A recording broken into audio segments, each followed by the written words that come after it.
This is probably one of the hardest things you will ever have to learn as a JavaScript developer.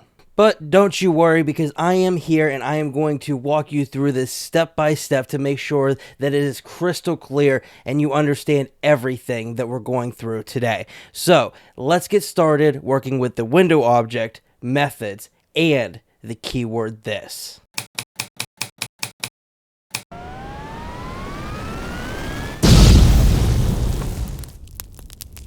So let's start off with the window object, but what exactly is it? Well, the window object is the highest level object in JavaScript. It is the container for everything inside of JavaScript and is what we consider the global object or the global scope. But how do we see something like this? Well, it's actually pretty simple. All we have to do is just console.log window. Just like that. And if we save that, we're going to get an object called window. And if we take a look at this window object, it contains all kinds of different properties and methods that we might need inside of a JavaScript application. It contains everything from the alert method to the height and width of the window itself. It contains things like the fetch method right here and the focus method right here. And it contains all of these different types of event listeners that we are now accustomed to, and it's got all these different properties and methods that we might need whenever we're developing a web application. And technically, whenever you create a function like this inside of the global scope, if I say function get something, and I define that inside of the global scope like this, and then I log out the window object after that, we're actually going to see that this is going to be added to the window object itself. So if I go and find get something here, right here, get something. This is our defined function right here, and it is applied to the window object whenever you create a global function. And this is just one small part of the window object that basically makes up the entire container of JavaScript. Now, I know what you might be thinking. If this is a standard JavaScript object, why don't we have to include window dot in front of everything?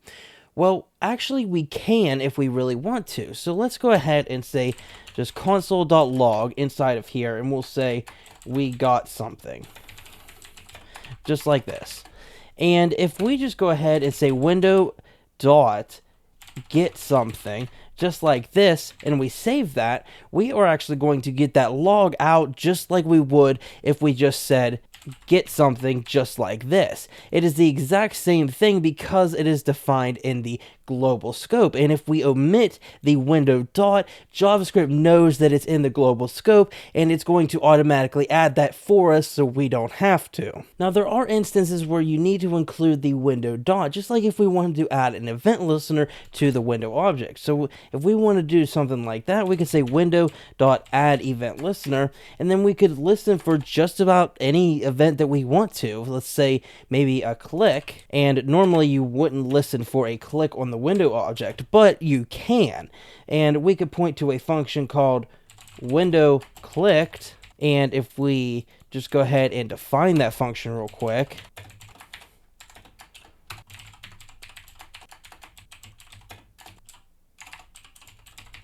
and if we define that function and log out window was clicked, now every time we click inside of the window over here, it's going to run that function and it's going to log out that console.log window was clicked. Now, you normally wouldn't define an event listener just to listen for a click anywhere on the window, but maybe you would define an event listener to listen for a key press. Maybe you are creating something where you have to listen for a specific key press, and whenever a key is pressed, then you run some type of function and it displays on the screen, or it does something specific. Or you could do something like a resize event. So if the window gets resized, then you could specify for something to do whenever that window gets resized. But you can add just about any event listener that you want to the window object, just like any other element. Now let's take a deep dive into methods, because I've talked a little bit about methods here on my channel before, but I've never actually dove too deep into them. So what exactly is a method? Well, a method is any function that is defined on an object. So any method that is defined inside of an object. And now Now, with your knowledge of the window object and how functions are applied to the window object when they're defined, you can deduce that every single function is a method. And yeah, that is correct. Every single function that is defined is considered a method, but not every method is considered a function, because functions are just whenever you create a function here, it then gets converted into a method on the window object. But we can actually create our own methods inside of our own objects. So if I created an object here, we'll just say const app is equal to this object here, I could define a method on here called, I don't know, play, and we could define it just like this, and then I could say console.log playing something. Then I could actually call this play method on this app object here. So I could say app.play, and I could call this method right here, and if I save that, and then we inspect the console here, we can see that that's logged out playing something from this function call right here, this method call right here, because we called app.play, and this logged out this value right here inside of the console. Now, these methods can actually work alongside other properties inside of this object. So let's just say we have a name property, and we can say this is Kyland, and we could say we have an age property, which is 54. And this is going to work perfectly fine alongside these other properties on this object. And we can actually utilize these properties on here as well. So if we wanted to say app.name is, and then we could say app.age, and if we log that out, we're going to see that it logs out Kyland is 54. So it's grabbing the app.name here, which is valued at Kyland, and we're going to say is, and then it's going to grab the app.age, which is valued at 54. And then it's going to log that out whenever we call the app.play method. And this brings me to our next point, which is probably the hardest thing you'll ever have to learn as a JavaScript developer. And this is the keyword this. Now, just as a general understanding, the keyword this is always going to refer to the window object, except for whenever it's defined inside of a custom object that we create ourselves. And even then, depending on how it is called, it may then still also refer to the window object. So let's just go ahead and see it. So let's just go ahead inside of the global scope. We're going to console.log this. And if we save that, we are going to log out the window object. Just as I said, this keyword is going to refer to the window object in just about any case. So if we were to define a function and call it get this, we could console.log this. So if we called get this right here, it's still going to define or refer to the window object as the keyword this. Now, if we were to define a method inside of this object here, let's just say make talk, and we define this object in here. Let's just go ahead and console.log this in here. So if we say person.makeTalk, and we call that method, then is going to refer to this object right here, this person object that we've defined. So in this instance, we could actually utilize the keyword this to refer to the person object inside of this method. So if we wanted to utilize these properties right here, we could actually say this dot name.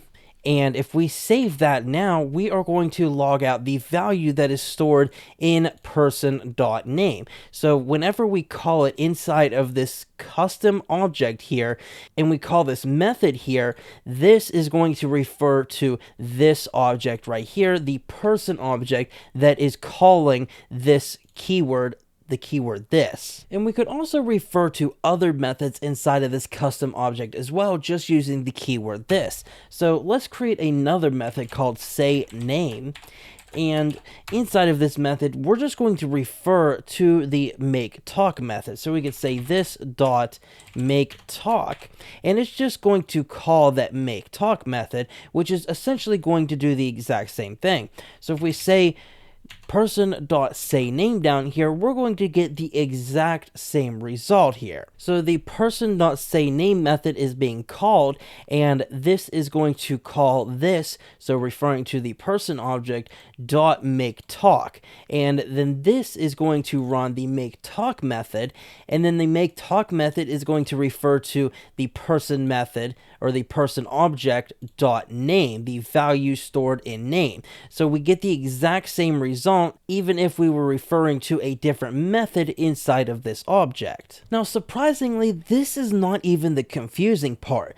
So let's just go ahead and get rid of this here, and let's just go ahead and log out the keyword this inside of this makeTalk method. And I'm going to change this back to makeTalk. Now, whenever I want to call the makeTalk method, I always have to say person.makeTalk. But in many cases, you don't want to have to say person.makeTalk every time. Maybe you just want to create a constant that refers to that person.makeTalk method. So we could create a constant here. Let's create a constant called talk and set that equal to person.makeTalk without calling it here. So it's just going to say this talk method is equal to this method right here, and then we could call this talk method. So let's just go ahead and call the talk method. So what's going to happen? Oh boy, we're logging out the window object, but why in the world are we logging out the window object? Well, this all has to do with the context in which it is being called. So this person.makeTalk is its own method, and it's going to, on its own, refer to the keyword this refers to the person object. So if we got rid of this constant here, and we call the makeTalk method just like this, it's going to refer the keyword this to this person object. Now, if we save this inside of a variable and then we utilize that variable, now all of a sudden the context in which it's being called has completely changed. So this constant talk right here, this is referring to this method right here. It's not actually replacing it, or it's not actually creating a new method. It's just creating a constant attached to the window object that refers to this method right here. So whenever we call the talk method and then it calls that method, it's going to log out whatever the invocation context of the keyword this is whenever we call it. So whenever we call the talk method that is attached to the window object now, we actually are referring to the window object with the keyword this rather than the person.makeTalk method or the person object whenever we call this method. Now the funny part about this is that since this is just a constant, it's not actually defining a new method, it's just a constant that refers to this person.makeTalk method. It's not actually stored on the window object. So we could say window.talk, and it's not actually on the window object. You can see we get absolutely nothing logged out to the console over here, but it still refers to the window object as the keyword this inside of this invocation context, because this is considered a global variable. And as I said before at the beginning here, if it's not defined or invoked in the context of a custom object, then it's not going to refer to anything other than the window object as the keyword this. But there are ways around this. You could easily use the .bind method to bind this method here to this object here, which then changes the invocation context of the keyword this. But we're not going to go into that today because that is way out of the scope of this video. So let's actually take a review. Let's actually take a look at everything that we've talked about today and actually review everything that we've learned, because this is actually a very tricky topic to wrap your head around. So the keyword this is always going to refer to the window object unless it is invoked by another object. So an example of it being invoked by the window object would be anything that is defined inside of the window object, just like this console log here. This is being invoked by the window object, so this is going to refer to the window object. So another example of this would be this function here. It is defined on the window object and it is being invoked by the window object. So this is going to also refer to the window object whenever you use the keyword this. Now right here we are defining a custom object and the keyword this is defined on this method defined inside of this custom object. But whenever we change the context down here, whenever we save the value, when we reference that value, that context is now completely changed, and this is now going to be the window object that is invoking this method here, rather than the custom object that would be if we were just calling object.callName. Now this right here is an example of how we could use the keyword this inside of a custom object. So right here we are defining our custom object and we're using the keyword this inside of our custom methods and we're invoking it by the custom object. So when we say person.getName, that person object is the invocator of that method. So the keyword this is going to then refer to that person object rather than the window object or any other object. Now before I let you go, I just want to preface that if you are a new programmer and this is the very first time you're seeing this, do not stress out about this. This is a very advanced topic to wrap your head around, and it's not something that you're going to need as a new programmer right away. It is something that you will eventually have to learn, and as you gradually get better at programming and gradually have a better understanding of JavaScript in general, you will gradually start to understand this and it will become a little bit easier to understand. But if you're a new programmer and you're just seeing this for the very first time, do not start pulling your hair out and freaking out about this, because this is not something that you're going to need right away. But other than that, if you did enjoy the video, make sure you slap a like on it. Check out the full playlist, link is somewhere on screen. Make sure you subscribe somewhere on screen, and I will see you in the next one.